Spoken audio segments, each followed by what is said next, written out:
नमस्कार दोस्तों, आपका स्वागत है शिक्षा प्रेनियर में।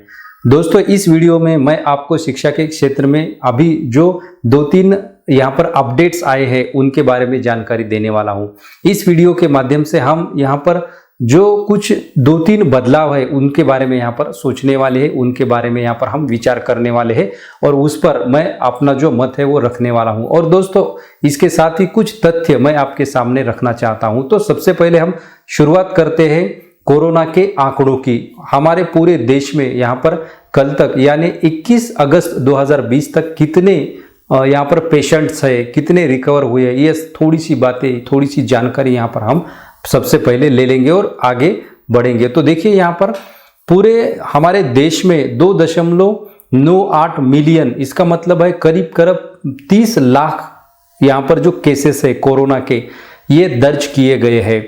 उसमें से 2.22 मिलियन, इसका मतलब है लगभग 22 लाख तक यहाँ पर जो कोरोना के पेशेंट है वो रिकवर हो चुके हैं। और उसमें यहाँ पर 55,794 डेथ मामले सामने आए हैं। और कल पूरे देश में यहाँ पर आप देख सकते हो 68,898 नए जो पेशेंट है उनको यहाँ पर भर्ती कराया गया है। और कल यहाँ पर पूरे देश में 983 लोगों की मौत हो चुकी है। यहाँ पर कुछ जो राज्य है, 5 राज्य यहाँ पर दिए गए, उसके बारे में भी हम यहाँ पर जानकारी लेंगे। महाराष्ट्र में कल तक यानी 21 अगस्त तक 6,57,000 पेशेंट्स है, उसमें से 4,71,000 रिकवर हुए हैं और 21,698 लोगों की मौत हो चुकी है। तमिलनाडु में 6,67,000 है, आंध्र प्रदेश में 3,35,000, कर्नाटका में 2,65,000 और उत्तर प्रदेश में 1,77,000 केसेस यहाँ पर दर्ज हुई है। और उसमें से बहुत सारे लोग जो है वो रिकवर हुए हैं और यहाँ पर कुछ लोगों की डेथ भी हो चुकी है। दोस्तों, ये सारे जो आंकड़े हैं ये हमें बताते हैं कि किस तरह से कोरोना जो है हमारे देश में फैल रहा है।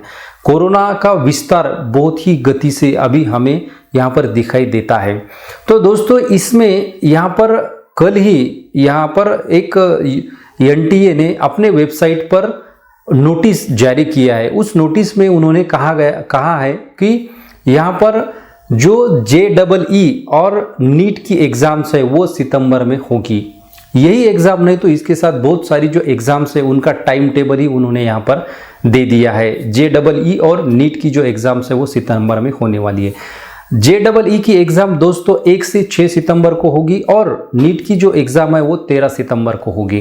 तो दोस्तों, यहाँ पर कुछ लोग सुप्रीम कोर्ट में गए थे और उन्होंने ये जो एग्जाम्स है उनको पोस्टपोन करने की यहाँ पर रिट पिटीशन डाला था, लेकिन सुप्रीम कोर्ट ने यहाँ पर उनका जो रिट पिटीशन है वो खारिज किया है और उन्होंने कहा है कि ये एग्जाम पोस्टपोन नहीं हो सकती। उसी को आधार बनाकर यहाँ पर एनटीए ने अपने वेबसाइट पर यह नोटिस जारी किया है। उसमें उन्होंने कहा है, मैं आपको पढ़ के बताता हूं। We find that there is absolutely no justification in the prayer made for postponement of examination in question relating to NEET UG 2020 as well as JEE main April 2020. In our opinion, though there is pandemic situation, but ultimately life has to go and the career of the students cannot be put on peril for long and full academic year cannot be wasted. A release issued by the NTA said. आगे कहते हैं यहाँ पर the examination is going to be held with due precaution and it is not going to be postponed. Thus we find no merit in the writ petition. दोस्तों, एक बहुत ही बड़ा खुलासा यहाँ पर है। यहाँ पर कहा गया है कि स्टूडेंट का जो करियर है वो दांव पर नहीं लगा सकते, वो लंबे समय तक यहाँ पर उसको रोका नहीं जा सकता। तो इसमें से एक बात उजागर होती है कि हमारे देश में जो स्टूडेंट का करियर है उसको लेकर हमारी जो सारी उच्च संस्थाएं हैं वो कितनी चिंतित होती है, वो किस तरह से यहाँ पर काम करती है। और अभी आप सिचुएशन देख सकते हो। इस सिचुएशन में यहाँ पर सुप्रीम कोर्ट और एनटीए दोनों कहते हैं कि ये जो उनका करियर है वो पोस्टपोन नहीं कर सकते। तो आप यहाँ पर सोच सकते हो कि किस तरह से हमारे देश में अब यहाँ पर स्टूडेंट जो है वो एग्जाम देने वाले हैं अगले महीने में, सितंबर के महीने में। तो दोस्तों बहुत सारा खतरा यहाँ पर हमें दिखाई देता है, क्योंकि आप देख सकते हो हर रोज कोरोना के ये जो मरीज है वो बढ़ रहे हैं। इसके साथ ही यहाँ पर यूजीसी एनटीए ने यहाँ पर जो नेट की एग्जाम है, national eligibility test for assistant professor, उसका भी ऐलान कर दिया है। वो भी टेस्ट सितंबर में ही यहाँ पर होगी। वो 16 से 18 सितंबर और 21 से 25 सितंबर के बीच यहाँ पर होने वाली है। और उसके साथ बहुत सारी दूसरी भी एग्जाम्स जो है वो सितंबर में होने वाली है, जैसे कि दिल्ली यूनिवर्सिटी के एंट्रेंस एग्जाम है, यूनिव की पीएचडी के लिए जो एग्जाम्स है वो भी यहाँ पर एग्जाम्स कंडक्ट होने वाली है। तो दोस्तों आप देख सकते हो यहाँ पर पूरे देश में एग्जाम का एक माहौल सितंबर में आपको देखने को मिलेगा। और उस माहौल में यहाँ पर ये जो कोरोना है इससे भी हमें यहाँ पर लड़ना है। तो देखिए दोस्तों बहुत ही चिंताजनक यहाँ पर परिस्थिति निर्माण हो सकती है। इसका कारण एक है कि यहाँ पर सुप्रीम कोर्ट और एनटीए को ऐसा लगता है कि पूरे जो प्रिकॉशंस है वो हम लेंगे, लेकिन दोस्तों आप आपके कॉलेज, आपके स्कूल, आपके जो भी सेंटर है उसके बारे में ज़रा सोचिए, क्या वहाँ पर ये सारी सुविधाएं आपको मिलेगी? सैनिटाइजेशन है, बहुत सारा यहाँ पर जो काम है वो आपको देखने को मिलेगा क्या? तो इसका जो उत्तर है ये बहुत ही भारी मात्रा में निगेटिव है। इस तरह की सुविधाएं हमें यहाँ पर अभी नहीं मिलने वाली है, क्योंकि बहुत बड़ी मशीनरी इसमें काम करने वाली है। ये जो पूरे एग्जाम्स है, लगभग पूरे देश में 25 लाख स्टूडेंट, 25 लाख छात्र यहाँ पर जेईई और नीट की एग्जाम देने वाले हैं, और कुछ लाख छात्र जो है अन्य परीक्षाएं जैसे कि नेट एग्जाम है वो देने वाले हैं। तो दोस्तों इन सभी मशीनरी यहाँ पर जो शिक्षा के क्षेत्र में एग्जाम लेने के लिए पूरी यहाँ पर लगने वाली है, और ये सारे लोग इसमें आने वाले हैं। तो दोस्तों यहाँ पर हमें बहुत ही सावधानता पूर्वक परीक्षा देनी होगी। यहाँ पर मैं अभी देख रहा हूँ कि बहुत सारे घरों में बहुत चिंताजनक वातावरण है, क्योंकि बहुत सारे घरों में कोरोना के पॉजिटिव पेशेंट है, जिन घरों के छात्र यहाँ पर ये एग्जाम देने वाले हैं। और दोस्तों इसमें से बहुत सारे जो छात्र है वो भी पॉजिटिव आ चुके हैं और उनका इलाज चल रहा है। कुछ छात्रों का इलाज यहाँ पर पूरा हो चुका है, वो क्वारंटाइन है, उन्हें भी यहाँ पर एग्जाम देनी है। तो ये सारी बातें यहाँ पर हमें ध्यान में रखनी पड़ेंगी। और आप सभी को मैं एक विनती करना चाहता हूँ, सभी छात्रों को, आप हो सके उतनी ज़्यादा प्रिकॉशन लें, हो सके उतनी ज़्यादा सावधानता बरतें। इसके अलावा हमारे पास और कोई रास्ता यहाँ पर नहीं बचा है, क्योंकि यहाँ पर एग्ज़ाम तो हमें देना ही है, और वो जल्दी ही सितंबर में ही देना होगा।